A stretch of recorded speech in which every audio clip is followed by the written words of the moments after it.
In today's video, I'm gonna be making my turbo Civic more reliable. And we have this list right here of all the things we need to complete. Now, the first step on this list is the manifold. If you saw last video, we were working on swapping this Y8 manifold into my D17. And we're almost done, we just have a couple more things to go. And the two things we have to do before we can mount it is modify this Y8 intake manifold gasket and also make our own throttle body gasket. So we got this gasket paper right here from Advanced Auto, and this should do the job. But we do have the throttle body on here right now, so we have to go ahead and take that off so we can make our gasket. And we got this table set up with our gasket paper and our throttle body, and we're gonna be matching it to this, not the throttle body flange on the manifold. Just feel like that'll make it more accurate.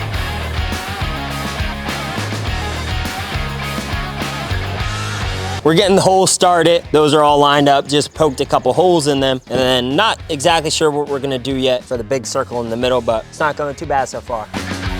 All right, so we got the sheet cut out from our gasket paper. So a nice little square, and then we just gotta modify that to the piece of cardboard that we modified. Figuring this out as we go.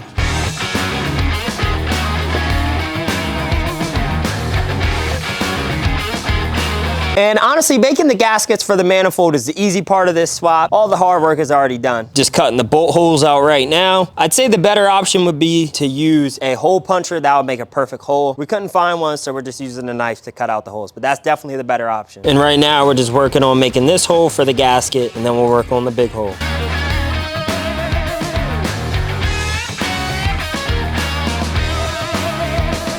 All right, and that hole's cut out and lines up pretty good. Oh yeah, I forgot. We gotta cut this out to the shape. I'm also gonna be cleaning the throttle body as well because as you can tell, super filthy.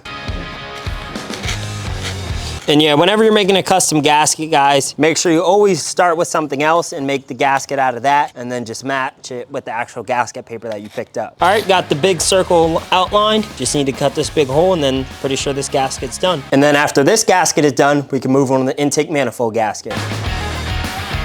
All right, all cut out, looking nice. And I actually forgot again, the edges have to be cut out. Let's line it up.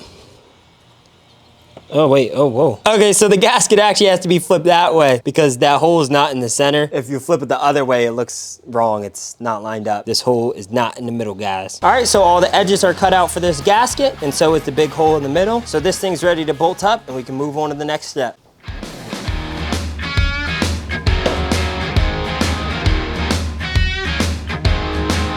And after bolting up the throttle body to the manifold, we spent the next few minutes making the holes on the gasket wider to match the holes we already widened on the manifold. And after test fitting everything lined up, so I mounted the manifold on the back of the head and started hooking up vacuum hoses and connections, which you'll have to extend a few connections that lead to the throttle body, but don't worry, it's super easy. Okay guys, the manifold is all in. We're ready to move to step 2.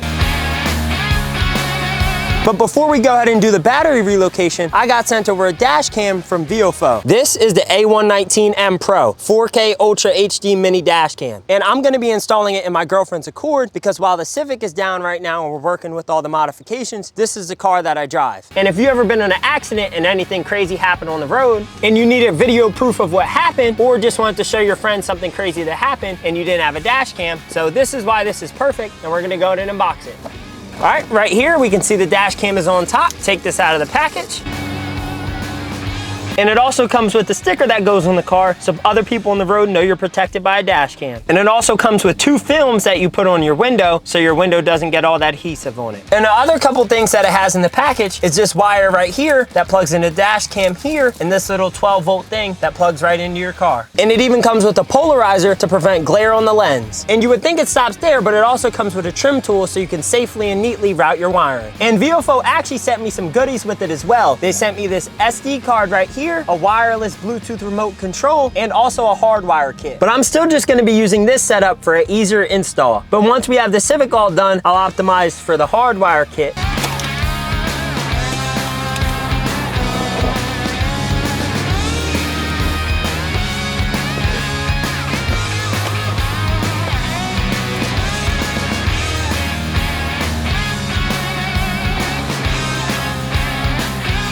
All right, we got the dash cam all set up and we just turn on the car, and as you can see, the dash cam powered right on. But since I'm not running the hardwire kit and I'm just running it into this power outlet, parking mode will not be available. Now I have it set to 4K 30 FPS and also a 3-minute loop. So if you want to clip it, you just hit this emergency button right here in the middle and that'll clip it. And now that we got everything installed, let's go out on the road and test this dash cam out. And as you can see, I took a little trip to Wawa to test out how the dash cam is on the road, and it's working great. And now it's time for the battery relocation. So we got our 2-gauge cable right here that's 10 foot, and I got this little stick that I'm gonna stick through the firewall on one of these grommets. Now what this stick is gonna do, it's gonna help us guide the wire through the firewall, because this is some pretty thick cable and the space in between the grommet, there's not really a lot.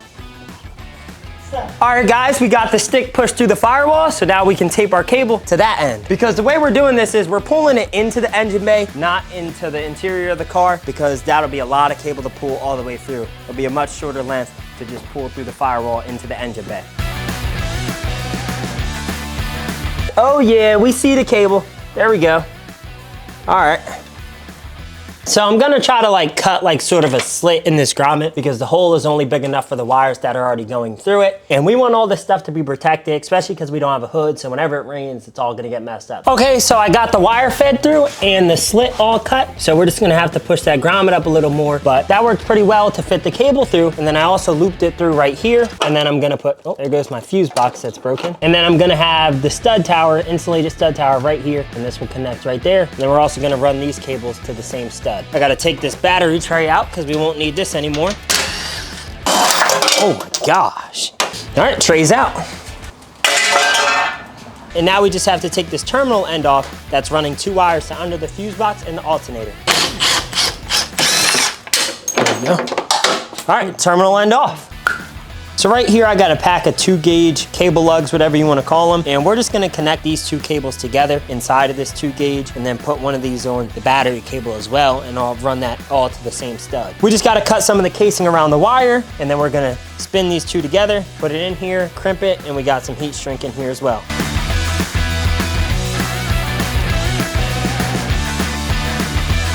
All right, so we stuffed the 2 wires in there. We just got to squeeze them down.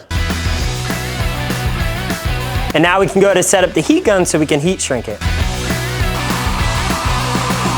Oh wow, I never did this before. All right, this is all heat shrinked on here and this looks pretty good. Now we just have to do the same thing with this battery cable. And then after we do that, we can do the other side of the battery cable and put this terminal end on. And now we have to cut the casing off of this other wire, put one of these lugs on here so that we can run the terminal end. That'll hook up to the battery that we're putting in the back seat.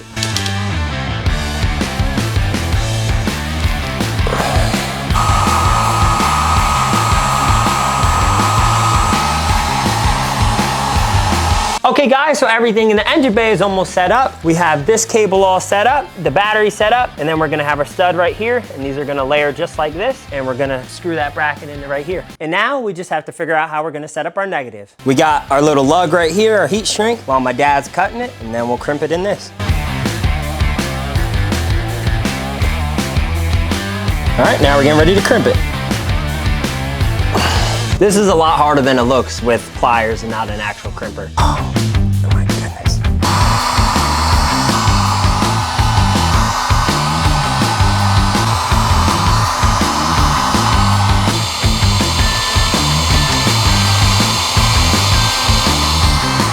And now that we have that lug on there, we need to figure out where we're gonna ground it in the back seat. We were thinking for a while on what we're gonna do. I think I'm gonna take out one of these seatbelt brackets. Woo.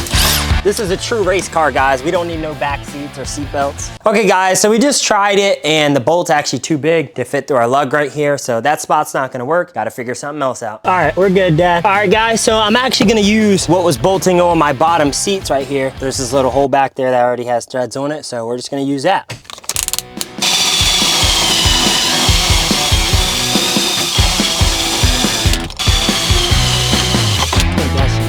All right, guys, we got some fresh metal showing after we wire brush it, so we're ready to bolt it down. All right, guys, so we got the negative cable cut and we got it grounded on the fresh metal as well. So now we just need to crimp this on there and then we'll be good.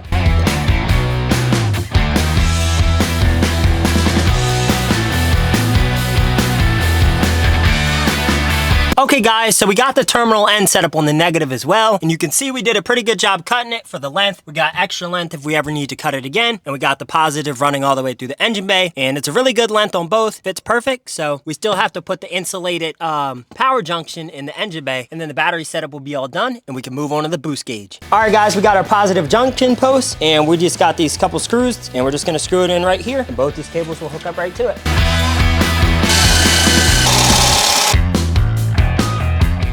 And we got the little vacuum hose through the grommet in the firewall. I decided to use the steering rack one, which really isn't the safest idea, but I'm gonna tape it out of the way to the side so it doesn't get tangled up. And now we just gotta screw our stuff on here and hook up the vacuum hose on this side. Like I said, whenever you're feeding stuff through the firewall, make sure you go from the inside out. It just makes it easier.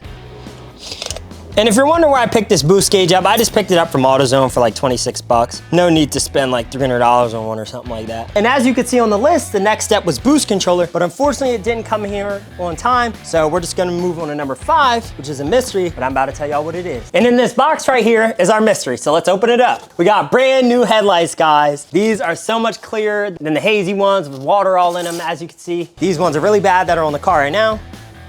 And I just want to give a big thanks to Nightlight. They're the people that sent me over these headlights, and I'm pretty excited about them, so I can't wait to get them installed. And now we can deassemble our old headlight.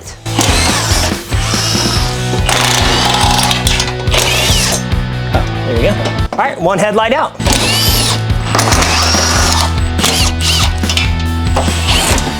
All right, guys, this one's almost out as well. All right, well, nothing was connected to it. That's a little concerning. All right, all the connectors are in for the headlight, so let's just bolt it down.